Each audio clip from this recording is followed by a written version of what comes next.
So, మనం అందరూ కోరుకుందాము. అను మాతాజీ తొందరగా కోలుకోవాలి. మళ్ళీ క్లాసెస్ జాయిన్ అవ్వాలని చెప్పేసి. హరే కృష్ణ. ఓకే మాతాజీ. మంగళాచరణ్ ప్రేయర్ స్టార్ట్ చేద్దాం. ఓం అజ్ఞానం తిమిరాంధస్య జ్ఞానాంజనశలాకయా చక్షురున్మిళితం येन తస్మై శ్రీ గురవే నమః. శ్రీ చైతన్య మనోభీష్టం స్థాపితం येन భూతలే స్వయం రూప కదా మह्यं దదాతి స్వపదాంతికం. వందేహం శ్రీగురో శ్రీయుతపదకమలం శ్రీగురూన్ వైష్ణవాంచ చ. శ్రీరూపం సాగ్రజాతం సహగణ రఘునాథాన్వితం తం సజీవం సాద్వైతం సావధూతం పరిజనసహితం కృష్ణచైతన్యదేవం శ్రీరాధాకృష్ణపాదాన్ సహగణ లలితా శ్రీ విశాఖాన్వితాంశ. नमो ओं विष्णुपादाय कृष्णप्रेष्ठाय भूतले श्रीमते भक्तिवेदान्तस्वामिनीति नामिने नमस्ते सरस्वती देवी गौरवाणी प्रचारिणी निर्विशेष शून्यवादी पाश्चात्य देशतारिणे वाञ्छाकल्पतरुभ्यश्च कृपा सिन्धुभ्य एव च पतितानां पावनेभ्यो वैष्णवेभ्यो नमो नमः। नमो महावदान्याय कृष्णप्रेमप्रदायते कृष्णाय कृष्णचैतन्यनाम्ने गौरत्विषे नमः। हे कृष्णा करुणा सिंधो दीनबंधो जगतपते गोपेश गोपिकान्त राधाकान्त नमोस्तुते। तप्त कांचन गौरांगी राधे वृंदावनेश्वरी वृषभानुसुते देवी प्रणमामि हरिप्रिये। नीलांचल निवासाय नित्याय परमात्मने बलभद्र सुभद्राय जगन्नाथाय ते नमः। जय श्री कृष्ण चैतन्य प्रभु नित्यानंद श्री अद्वैत गदाधर श्री वासादि गौर भक्त वृंद। हरे कृष्ण कृष्ण कृष्ण हरे हरे हरे राम राम राम हरे हरे। हरे कृष्ण कृष्ण हरे हरे राम हरे हरे। हरे कृष्ण कृष्ण हरे राम राम हरे हरे। एकं शास्त्रं देवकी पुत्रगीतम् एको देवो देवकी पुत्र एव च। एको मन्त्रस्य तस्य नामानि यानि कर्मस्य एकं तस्य देवस्य सेवा। हरे कृष्ण कृष्ण कृष्ण हरे हरे राम राम हरे हरे। हरे कृष्ण माता जी। హరే కృష్ణ ప్రభుజీ. హరే కృష్ణ మాతాజీ. ఓకే, బ్రీఫ్గా మనము 4.12 డిస్కస్ చేసి summary gist then will go to 4.13 Bhagavad Gita chapter 4.13కి వెళ్దాము. సో 4.12లో భగవంతుడు ఏం చెప్తున్నాడు ఈ శ్లోకంలో? కాంక్షంత కర్మణాం సిద్ధిం యజంత ఇహ దేవతా క్షిప్రం హి మానుషే లోకే సిద్ధిర్భవతి కర్మజ. అంటే ఏమిటి? జస్ట్ జిస్ట్ చెప్పండి ఎవరైనా.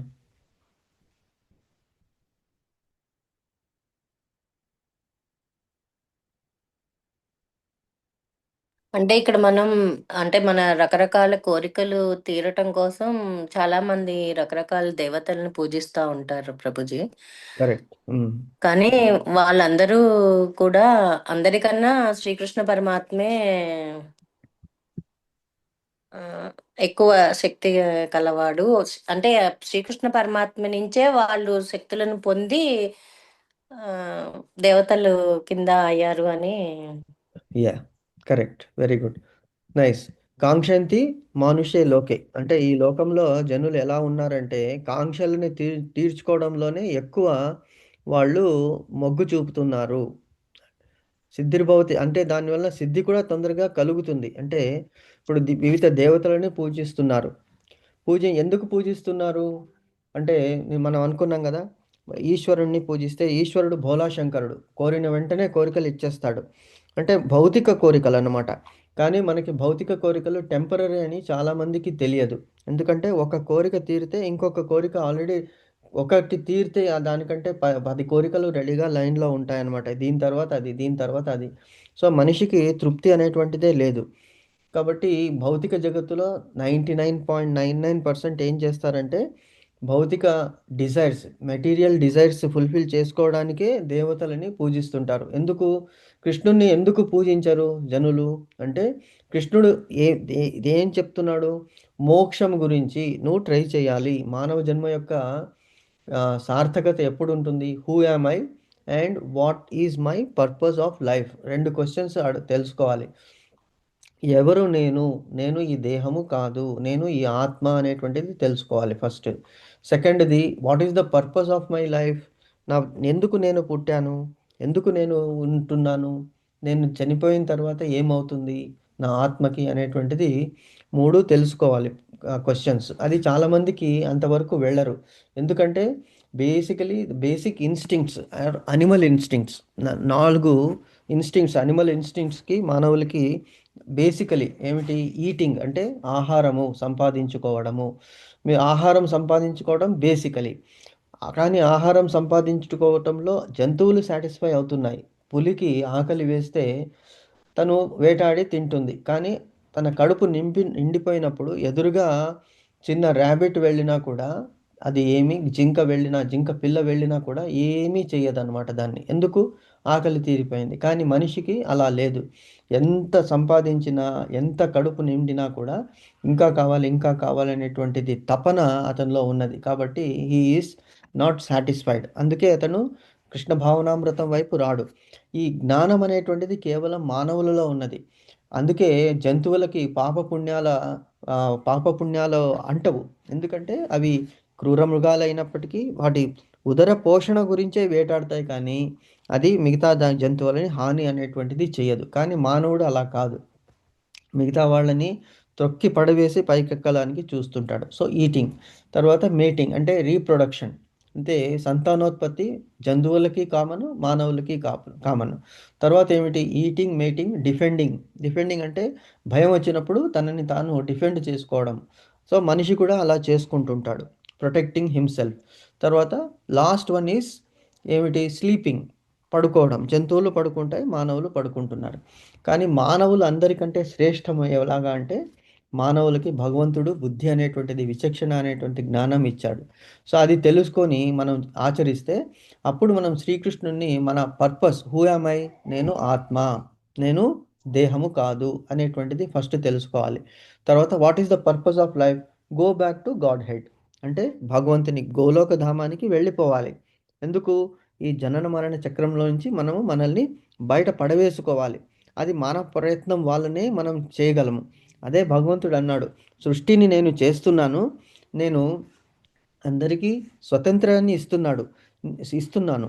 అది చూస్ చేసుకోవడము మీ వంతు. ఏం చేయాలి, ఏ పని చేయాలి, ఇది కరెక్టా, విచక్షణ జ్ఞానము, మంచి చెడు అనేటువంటిది మనకే ఉన్నది. జంతువులకి అది లేదన్నమాట. కాబట్టి ఇది మనం తెలుసుకుంటే, ఇలాగ 99.99% ఏం చేస్తున్నారయ్యా ఈ లోకంలో అంటే, జనులు ఫలాన్ని ఫలాపేక్షతో సిద్ధి అంటే ఫ్రూట్ఫుల్ డిజైర్స్ ఫ్రూట్ఫుల్ డిజైర్స్ని ఫుల్ఫిల్ చేసుకుంటున్నారు. కాబట్టి వాళ్ళు దేవతలని పూజిస్తున్నారు. కాబట్టి ఈ జగత్తులో ఈ ఫలముతో కూడినటువంటి కర్మలు చేస్తున్నారు కాబట్టి వాళ్ళు సిద్ధిని తొందరగా పొందుతారు. కానీ దానివల్ల ఏమవుతుంది? మళ్ళీ మళ్ళీ ఆ కర్మల గురించి చేస్తున్నప్పుడు ఆ కర్మలకి తగినటువంటి ఫలం ఉంటుంది. ఎందుకు? సాత్విక గుణము, రజోగుణము, తమో గుణంతో వాళ్ళు ఏ గుణాన్ని ఉపయోగించి ఏ పని చేస్తున్నారో అదే విధంగా వాళ్ళకి మళ్ళీ నెక్స్ట్ జన్మ ఉంటుంది. ఎందుకు? ఆ కర్మ ఫలితాలని వాళ్ళు అనుభవించాలని చెప్పాడు భగవంతుడు. సో అలాగే మిగతా దేవతలందరినీ, తర్వాత కొంతమంది క్షుద్ర దేవతలని, కొంతమంది క్షుద్ర పశువులని కూడా ఆరాధిస్తుంటారనమాట, ఫలం ఇస్తుందని చెప్పేసి. సో అవన్నీ కూడా తప్పు. ఎందుకు? వాటన్నిటికీ పవర్ అనేటువంటిది ఇచ్చేటువంటి వరము ఎలాగొస్తున్నది? భగవంతుడి నుంచే వస్తున్నది. కాబట్టి అది మనం తెలుసుకోవాలి.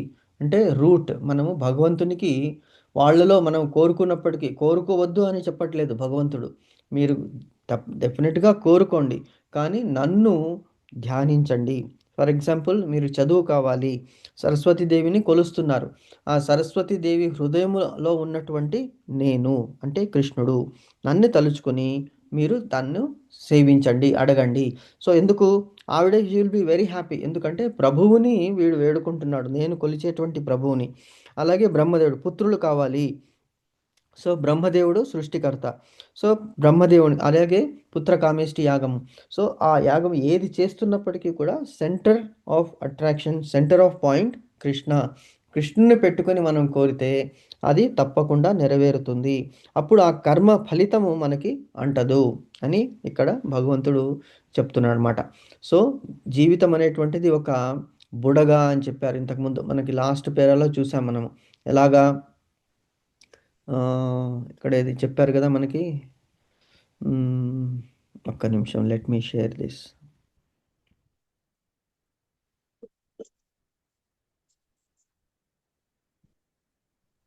దాంట్లో చెప్పారు ప్రభుజీ. 10th శ్లోకాల్లో 10th చెప్పారు. శ్లోకంలో చెప్పారా? ఆ,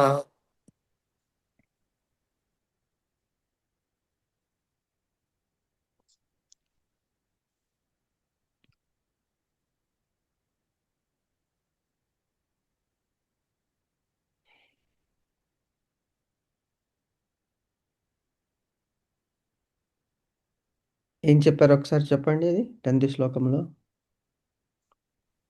సాధారణంగా వారు జీవులను సముద్రంలో కలిసిపోయే సముద్ర నీటి బుడగలతో పోలుస్తారు. అదే వ్యక్తిగత రూపము లేకుండా పొందగలిగే ఆధ్యాత్మిక పూర్ణత్వ స్థితి. 4.1 అది 4.10. 4.10 ప్రభుజీ. ఓకే.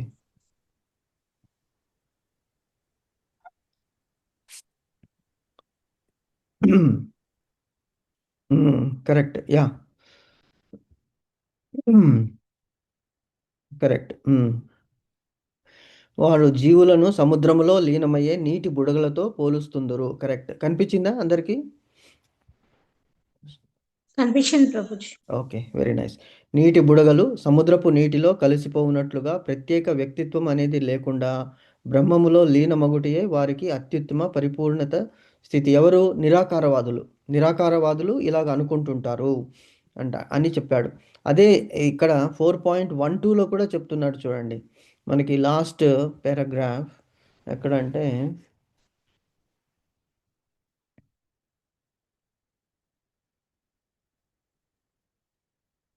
ఇక్కడ సెకండ్ పేజ్లో చూడండి, కనిపిస్తుందా? అంతేకాకుండా సముద్రంలో బుడగల వంటి వారు అని. కరెక్ట్. విశ్వ సముద్రంలోని బుడగల వంటి వాళ్ళు. ఎవరు ఎవరు వీళ్ళంతా అంటే ఇప్పుడు కోరికలు తీరటానికి దేవతలను ఆరాధించే వాళ్ళు. కరెక్ట్. Yes, 100% correct. అంటే ఇవన్నీ టెంపరరీ. ఇవన్నీ కోరికలు తీరితే ఎలాగా టెంపరరీ. బుడగ ఎలాగుంటుంది? చాలా తక్కువ సేపు ఉంటుంది. అంటే మన హ్యాపీనెస్ కూడా ఆ కోరిక తీరిన తర్వాత హ్యాపీనెస్ అనేటువంటిది it is not ever lasting, it is only temporary అని ఇక్కడ చెప్తున్నాడు. సో ఫైనలీ కంక్లూజన్ ఏమిటంటే అంటే సాధారణంగా జనులు కృష్ణ చైతన్యము పట్ల మిక్కిలి అరుదుగా ఆకర్షింపబడుదురు. ఎందుకు తక్కువగా ఆకర్షింపబడుతారు? అట్రాక్షన్ ఎందుకుంది? మంచి గురించి అట్రాక్షన్. కలియుగ యొక్క ప్రభావమే అది. మంచి అనేటువంటిది దాని వైపు అట్రాక్షన్ తక్కువ. ఎందుకు? సాధన చేయాలి, కష్టపడాలి, దేహాన్ని మనము దండించాలి. ఉపవాసం చేయమంటున్నాడు భగవంతుడు. ఎందుకు ఉపవాసం చేయాలి అంటే మీరు ఆ ఉపవాసం చేసేది చాలా కష్టము యాక్చువల్గా. ఈవెన్ ఇప్పుడు ప్రభుపాదుల వారు మనకి చెప్పారు 4 రెగ్యులేటరీ ప్రిన్సిపల్స్లో మీరు టీ కాఫీ కూడా మానేసేయండి అని. టీ కాఫీ ఎందుకు మానేసేయాలి అంటే అందులో ఉత్తేజపరిచేటువంటి గుణాలు ఉన్నాయి. అది హ్యాబిట్ అవుతుంది. ఓకే, లిమిటెడ్గా తీసుకుంటే ప్రాబ్లం లేదు. ఎందుకు ప్రభుజీ అది కూడా మేము మానేస్తే ఎట్లా? టీ మానేసేయమంటున్నారు, నాన్ వెజిటేరియన్ మానేసేయమంటున్నారు, తర్వాత ఇంకేమిటి టీవీలు మానేసేయమంటున్నారు, టీవీ చూడొద్దు, న్యూస్ పేపర్ చూడొద్దు. ఇవన్నీ ఎలాగంటే మనం ఇప్పుడు ఒక సమాజంలో ఉన్నప్పుడు మనకి ఇవన్నీ అవేర్నెస్ కావాలి. మనం లేకుంటే ఏమైపోతాము? మనల్ని అందరూ బహిష్కరిస్తారు. మన ఇంట్లో వాళ్ళే మనల్ని బహిష్కరిస్తారు. ఏమిటి ఇలా చేస్తున్నావు, అలా చేస్తున్నావు అని చెప్పి. అంటే భగవంతుడు అంటాడు, నువ్వు అంటనట్లు ఉండాలి, తెలుసుకో, కానీ దాంట్లో నిమగ్నం అవ్వకు. టీవీ పెడతాము, టీవీలో సీరియల్స్ వస్తాయి, ఆర్ న్యూస్ చూస్తుంటాము. చూపించే చూస్తుంటాడు. దానివల్ల ఏమవుతుంది? Mind will get polluted. అది వద్దు అని అన్నాడు. ఎందుకు అంటున్నారు అంటే మన గురించి. ఏది వద్దు అంటారో అది కష్టసాధ్యం అన్నమాట. అందుకే కృష్ణ భావనామృతంలో రావాలి అంటే we have to follow certain regulatory principles. మనం ఏదైనా చదువుతున్నప్పుడు కానీ, ఆఫీస్కి వెళ్ళినప్పుడు కానీ దేర్ ఆర్ సర్టన్ రూల్స్. ఏమిటి? డ్రెస్ కోడ్ ఇలాగ ఉండాలి. నేను ఇష్టం వచ్చినట్లు డ్రెస్ వేసుకొని వస్తాను, నేను ఇష్టం వచ్చినట్టు వస్తాను అంటే కుదరదు అక్కడ. నేను ఈ లాంగ్వేజ్లోనే మాట్లాడతాను అంటే no, you have to learn English because it is global company. నువ్వు తప్పకుండా నీ లాంగ్వేజ్ ఇంపార్టెంట్ అవ్వచ్చు, కానీ నువ్వు ఇక్కడ ఉద్యోగం చేసేటప్పుడు ఈ రూల్స్ నువ్వు పాటించాలి. అలాగే భగవంతుడు కూడా చెప్తున్నాడు, మంచి జీవితాన్ని నువ్వు నడపాలి అంటే, నీ జీవితం సార్థకం అవ్వాలి అంటే కొన్ని రెగ్యులేటరీ ప్రిన్సిపల్స్ ఉన్నాయి. దానివల్ల అది సాధ్యము. ఎందుకు నాన్ వెజిటేరియన్ తినద్దు అంటున్నారు అంటే మనం ఈ శ్లోకాలని చదువుతున్నాం. ఎప్పుడైతే నాలుక దానికి అలవాటు పడుతుందో, అంటే నాన్ వెజిటేరియన్ అంటే ఏమిటి? మాంసం అంటే సహా. దాన్ని విడగొడితే 2 పదాలు అనమాట, 2 లెటర్స్, సహా. ఇది ప్రాచీన బర్హీకి కూడా నారద మహర్షి చెప్పాడనమాట. సో అంటే వేదాలలో, భగవద్గీతలో భాగవతంలో చెప్పినటువంటి అన్నీ కూడా అక్షర సత్యాలు. దాని నుంచి అంటే భగవంతుడు ఆ అకారంలో భగవంతునికి ఇంకొక నామం ఏమిటంటే ఆ ఫస్ట్ అక్షరం. ఆ అంటే మొత్తం అంతా తెలిసింది. అంటే విశ్వవ్యాపి. ఆ ఫస్ట్ అక్షరము ఆ అకారము. కాబట్టి అక్కడే చెప్పాడు భగవంతుడు. ఏమిటి? ప్రాచీన బర్హి అనేటువంటి వాడు శ్రీమద్ భాగవతంలో మనకొస్తుంది ఒక స్టోరీ. స్టోరీ అంటే fact. History. His story. History అంటే ఇది కల్పితము కాదు. మనం అక్కడ లేదు కాబట్టి అది అబద్ధమని అనుకోవడానికి కుదరదు. ఎందుకంటే మనం మన ముత్తాతలని చూడలేదు. మరి ముత్తాతలని చూడనంత మాత్రాన వాళ్ళు ఉన్నారా లేదా? లేదంటే ఎలాగా కుదురుతుంది? కుదరదు. కాబట్టి దే ఆర్ దేర్. అంటే మనకి అటువంటి జ్ఞానము, పరిజ్ఞానము లిమిటెడ్‌గా ఉన్నది కాబట్టి we should not dispute that. So, Prachina Barhi అనేటువంటి వాడు ఏం చేస్తాడు? ఎందుకిది చెప్తున్నామంటే then will go to the next shloka. Krishna చైతన్యం పట్ల మిక్కిలి అరుదుగా అంటే ఎందుకు ఆకర్షింపబడరు అంటే దేర్ ఆర్ సర్టెన్ రూల్స్. ఆ సర్టెన్ రూల్స్ మనం ఫాలో అవ్వడము చాలామందికి తక్కువ కష్టమవుతుంది. కాబట్టి దే డోంట్ ఫాలో దట్. ఎందుకు? రేపెవడు చూసారు? అసలు ఇప్పుడున్నది ఈ జీవితమే చాలా ఏంటి మానవ జీవితం దొరకడమే కష్టం అంటున్నారు కరెక్టే. అందులోనూ యూత్ యంగ్ అంటే యవ్వనం అనేటువంటిది ఇంకా తక్కువ. కాబట్టి ఇప్పుడు ఎంజాయ్ చేసేద్దాము. ముందెవడు చూస్తాడు? ఎన్నాళ్ళు ఉంటామో ఏముంటామో. Let us live for today అనేటువంటిది ప్రెజెంట్ జనరేషన్ యొక్క కాన్సెప్ట్.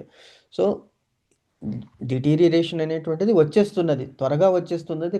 కలియుగం ప్రవేశించింది కాబట్టి మాట వినకపోవడం అనేటువంటిది కూడా ఈ కలియుగం యొక్క ఒక గుణం అన్నమాట. Okay. Let us leave that. So, ఇక్కడ ప్రాచీన బర్హి అనేటువంటి ఎందుకు నాన్ వెజిటేరియన్ తినకూడదు అంటున్నారు అంటే జంతువులని మనము ఏం చేస్తున్నాము? హింసించి బలవంతంగా వాళ్ళని జంతువులని చంపి మన నాలుక గురించి, టేస్ట్ గురించి మనము దాన్ని భుజిస్తున్నామనమాట. కాకపోతే భగవంతుడు ఎన్నో ఇచ్చాడు మనకి. ఎన్నో వెజిటబుల్స్ ఇచ్చాడు, ఫ్రూట్స్ ఇచ్చాడు, కందమూలాలు ఇచ్చాడు, పాలు, పళ్ళు అన్నీ ఇచ్చాడు. అవన్నీ తినుకొని మనం మన ఆహారాన్ని మన దేహానికి కావాల్సిన పౌష్టిక శక్తి ఇస్తున్నది. కాబట్టి అవన్నీ రుచికరంగా కూడా ఉంటున్నాయి. కానీ ఇంకా కావాలన్నప్పుడు అది మన దేహాన్ని దండించుకోవడం ఒకటి.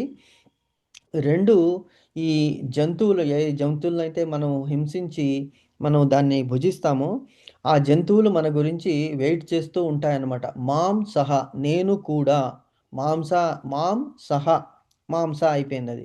సో, సహ అంటే కూడా, మాం అంటే నేను. నేను కూడా అనేటువంటిది అంటే ఏమిటి? నేను కూడా వెయిట్ చేస్తున్నాను. నా టర్న్ ఎప్పుడొస్తుంది? నువ్వు ఎప్పుడొస్తావు? నిన్ను చంపి నేను కూడా ఆహ్, ఆహ్, రిటర్న్ అంటే యాక్షన్‌కి రియాక్షన్ ఉంటుందన్నమాట. సో, ప్రాచీన బర్హి అనేటువంటి ఒక రాజు ఏం చేశాడంటే, ప్రతిరోజు యజ్ఞము, యాగము చేసి అందులో జంతువులని బలి ఇచ్చేవాడన్నమాట. దేవతా తృప్తి గురించే. కానీ దేవతలు అలాగా కాంక్షింపరు. ఎవ్రీడే జంతు బలి కావాలని కోరుకోరు. సో, నారదుడు వచ్చి అతనికి చెప్తున్నాడు. "ఏమిటయ్యా ఇన్ని సార్లు నువ్వు అసలు పొద్దున్న లేచిందే తడవు యజ్ఞాలు చేస్తున్నావు. యజ్ఞం అంటే భగవంతుడే కరెక్టే. కానీ ఇంత జంతు బలి అవసరమా? భగవంతుడిని ప్రార్థించే విధానాలు చాలా ఉన్నాయి. ఎప్పుడో ఒకప్పుడు చేయాలి కానీ ప్రతిరోజు చేసుకోవడం తప్పు" అని అతనికి చూపిస్తే అతను వినలేదు. సరే చూపిస్తానని చెప్పి అతనికి దృష్టి ఇచ్చి చూశాడు. "చూడు నువ్వు ఇన్ని వేల లక్షల జంతువులని బలి ఇచ్చావు. అవన్నీ కూడా ఒక లైన్‌లో నిలబడ్డాయి. నువ్వు ఎప్పుడొస్తావు" అంటే నువ్వు అన్ని జన్మలు తీసుకోవాలి. అంటే ఒక్కొక్క జన్మ, ఒక్కొక్క జంతువు నిన్ను బలి ఇస్తుంది. సో, అన్ని జంతువులు నిన్ను బలి ఇచ్చేంత వరకు నువ్వు మళ్ళీ పుట్టుతూ ఉండాలి, మళ్ళీ చనిపోతూ ఉండాలి. కాబట్టి ఇది నీకు అవసరమా అని అతని కళ్ళు తెరిపిస్తాడనమాట. సో, అలాగా ఎందుకు కృష్ణ చైతన్యం వైపు రారు? అంటే this is the purest thing. మానస సరోవరంలో కొన్ని హంసలే వస్తాయి అక్కడికి. హంసలు మట్టుకే వస్తాయి. ఎందుకంటే ఆ సరోవరము అంత స్వచ్ఛంగా ఉంటుంది. ఆ సరోవరం మనం పైనుంచి చూసినా కింద అందులో ఉన్నటువంటి రాళ్ళని మనము లెక్కించవచ్చనమాట. అంత క్లారిటీ ఉంటుంది అందులో. అసలు కొంత కూడా పొల్యూషన్ అనేటువంటిది ఉండదు. కాబట్టి హంసలు మట్టుకే అక్కడికి వస్తాయి. బాతులు అంత దూరం రాలేవు. సో, ఎవరైతే కృష్ణ భావనామృతం వైపు వస్తారో వాళ్ళందరినీ హంసలుగా మనము పరిగణించవచ్చనమాట. అంటే ఎంత కష్టసాధ్యమో అసలు మానస సరోవరానికి చేరుకోవాలనేదే వెరీ డిఫికల్ట్. సో, ఆ డిఫికల్ట్ పాత్‌ని ఓన్లీ హంసలు వాళ్ళు చేరుకోగలవన్నమాట. ఎందుకు? వాళ్ళు ఎన్నో జన్మల సాధన వలన హంసల్లాగా వాళ్ళ జన్మ అనేటువంటిది తీసుకుంటారు. అలాగే మానవులలో కూడా ఎన్నో బహూనాం జన్మనామంతే జ్ఞానవాన్మా ప్రపద్యతే వాసుదేవం సర్వం ఇది స మహాత్మా సుదుర్లభ అని భగవంతుడు అంటున్నాడు. బహునాం జన్మనామంతే, ఎన్నో జన్మలు తీసుకున్న తర్వాతనే మానవులు మానవులు ఏమంటారు, వాళ్ళ బుద్ధి వలన నన్ను ప్రపద్యంతే, నన్ను పూజిస్తారు. అందులో కూడా ఏదో 1000 మందిలో ఒక్కడు మట్టుకే నన్ను చేరుకోగలడు. బహునాం జన్మనామంతే జ్ఞానవాన్మా ప్రపద్యతే. నమస్కరించినంత మాత్రాన చేరుకోలేరు. అందులో ఎవడు చేరుకుంటాడు? బహూనాం జన్మనామంతే జ్ఞానవాన్మా ప్రపద్యతే వాసుదేవం సర్వం. అది ఇంపార్టెంట్ పాయింట్. ఆ పాయింట్ చాలా ఇంపార్టెంట్. వాసుదేవం సర్వం అంటే మిగతా దేవతల అందరిలో కూడా దేవాది దేవుడు కృష్ణుడు ఒక్కడే అని నమ్మేటువంటి వాడు, అని నమ్మి పూజించేటువంటి వాడు సుదుర్లభ. దుర్లభ అంటే అసలు దొరకడు. సుదుర్లభ అంటే ఏదో సుకృతి వలన అలాంటి వాడు లభిస్తాడు అని భగవంతుడు చెప్తున్నాడు అనమాట. కాబట్టి మనం అందరూ కూడా కృష్ణ భావనామృత వైపు అట్రాక్ట్ అయ్యామంటే మనలో అందరూ కూడా ఆ హంసలో ఉన్నటువంటి క్వాలిటీస్ ఉన్నాయి. భగవంతుణ్ణి అర్చించాలి. భగవంతుడు ఒక్కడే, కృష్ణుడు ఒక్కడే సుప్రీం పర్సనాలిటీ. ఈశ్వరో పరమో కృష్ణ సచ్చిదానంద విగ్రహ అనాదిర్ ఆదిర్ గోవింద సర్వకారణ కారణం అనేటువంటి తెలుసుకుని ఈ ఈ శ్లోకాన్ని మనము కంక్లూడ్ చేద్దాం. కాబట్టి భౌతిక భోగాల పట్లనే ఆసక్తిని తగ్గించుకుని కృష్ణ భావనామృతం వైపు మనము అందరూ కూడా ప్రయాణిద్దాము. Okay, so nice. Let's go to 4.13. Again చాలా ఇంపార్టెంట్ శ్లోకాస్, ఒక్కొక్కటి ఒక్కొక్క ఆణి ముత్యం అన్నమాట ఇక్కడ భగవంతుడు చెప్తున్నది. ఎందుకంటే these are all practically applicable. మనకి ఈ డైలమాస్ క్వశ్చన్స్ మన లైఫ్లో మనం ఎదుర్కొంటున్నాం. పిల్లలకే మనం ఆన్సర్ చేయలేకపోతున్నాం. ఎందుకు? మనకి సరైనటువంటి డైరెక్షన్ దొరకలేదు. సో అట్లీస్ట్ ఇప్పుడు భగవంతుడు మనకి ఇస్తున్నాడు. So maybe going forward we can guide our people. ఎలాగా అనే భగవంతుడు చెప్తున్నాడు. చాతుర్వర్ణ్యం మయా సృష్టం గుణకర్మ విభాగశః తస్య కర్తారమపి మాం విద్ధి కర్తారమవ్యయం. మళ్ళీ ఒకసారి చదువుతాను చూడండి. చాతుర్వర్ణ్యం మయా సృష్టం గుణకర్మ విభాగశః తస్య కర్తారమపి మాం విద్ధి కర్మారమవ్యయం. ఒకసారి చదవండి మాతాజీ. ఓకే ప్రభుజీ. చాతుర్వర్ణ్యం మయా సృష్టం గుణకర్మ విభాగశః తస్య కర్తారమపి మాం విద్య కర్తారమవ్యయం. Very nice Mataji. Okay, Prabha Mataji meanings చదువుతారా? చదువుతాను. మాతాజీ.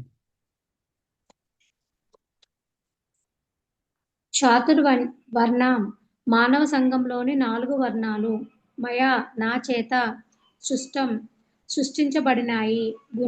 గుణము, కర్మ మరియు కర్మ విభాగశః విభాగమును అనుసరించి తస్య దానికి కర్తారం తండ్రిని అపి అయినప్పటికీ మాం నన్ను విద్ధి నీవు తెలుసుకోవలసింది అకర్తారం చేయని వానిగా అవ్యయం మార్పు లేనివాడు. ప్రకృతి త్రిగుణాలు వాటితో కూడి ఉండే కర్మను అనుసరించి మానవ సంఘాల్లోని 4 వర్ణాలు నాచే సృష్టించబడినాయి. నేనే ఈ విధానానికి సృష్టికర్తనైనను మార్పు లేని వాడిని కనుక నన్ను అకర్తగానే నీవు తెలుసుకోవలసింది. ఓకే, చాలు మాతాజీ. నెక్స్ట్ మీనింగ్ రేపు చదువుతాము, ఎందుకంటే we have less than 2 minutes. Okay, so భగవంతుడు అంటున్నాడు ఏమిటయ్యా, ఎందుకు ఇది ఈ చాతుర్వర్ణ్యం మయా సృష్టం గుణకర్మ విభాగశః. ఎందుకు ఈ శ్లోకము అంటే 4.12 నుంచి ఈ శ్లోకానికి ఎలాగ కనెక్షన్ ఉన్నది అంటే, ఎందుకు నన్ను చాలా తక్కువ మందే కోరుకుంటారు, పూజిస్తారు అనేటువంటిది. ఆ శ్లోకం నుంచి మనం అక్కడ కనెక్ట్ చేసుకోవాలన్నమాట. దీనికి ఎలాగ కనెక్ట్ చేసుకుంటాము? ఎందుకు భగవంతుడు అందరినీ సమానంగా సృష్టించాడు. భగవంతుడు అందరికీ సమానంగా అన్ని 24 hours ఇచ్చాడు. అందరికీ భగవంతుని బిడ్డలే కదా. మరి ఎందుకు కొంతమందే భగవంతుని పూజిస్తారంటే, we can relate it to ఫ్యామిలీలో కూడా మనకి పిల్లలు ఉన్నారు. అంతమంది పిల్లలు 1, 2, 3 ఉన్నప్పటికీ కూడా కొంతమంది తమ కర్తవ్యం అనుకుని చెప్పేసి తల్లిదండ్రుల్ని కొద్దిగా కూడా కష్టపడనివ్వకుండా ఈవెన్ అడగరు. మనం చూస్తున్నాం కొంతమంది పిల్లలు ఎలాగుంటారంటే అది కావాలి, ఇది కావాలని కోరుకోరు. కానీ కొంతమంది పిల్లలు ఎంత ఇచ్చినప్పటికీ కూడా హ్యాపీనెస్ అనేటువంటిది ఉండదు. నేనే మా ఫ్యామిలీలో చూశాను. అంటే మీరు గూడా చూసే ఉంటారు. కొంతమంది ఏమిటంటే అసలు ఇచ్చిన దానికి చాలా కృతజ్ఞతా భావనతో ఉంటారు. కొంతమంది ఎంత చెప్పినా, ఎంత ఇచ్చినా కూడా అన్‌హ్యాపీగా ఫీల్ అవుతారు. ఎందుకు ఇది అంటే భగవంతుడు ఏమంటున్నాడు? గుణకర్మ విభాగశః. ఈ 4 వర్ణాలు బేసికల్లీ దేర్ ఆర్ 3 థింగ్స్ 3 గుణాలున్నాయి. సత్వగుణము, రజోగుణము, తమోగుణము అనేటువంటిది 3. అలాగే వర్ణాలు 4 ఉన్నాయి. బ్రాహ్మణ, క్షత్రియ, వైశ్య, శూద్రులనేటువంటిది మనకి తెలుసు. సో, ఇవన్నీ కూడా నేనే సృష్టించాను. ఈ 4 వర్ణాలని నేనే సృష్టించాను. తర్వాత 3 గుణాలేమిటి? సాత్విక గుణము, రజోగుణము, తమోగుణము కూడా నా నుంచే సృష్టింపబడింది. సో, ఎవరికి ఏ గుణము అనేటువంటిది ఎలాగా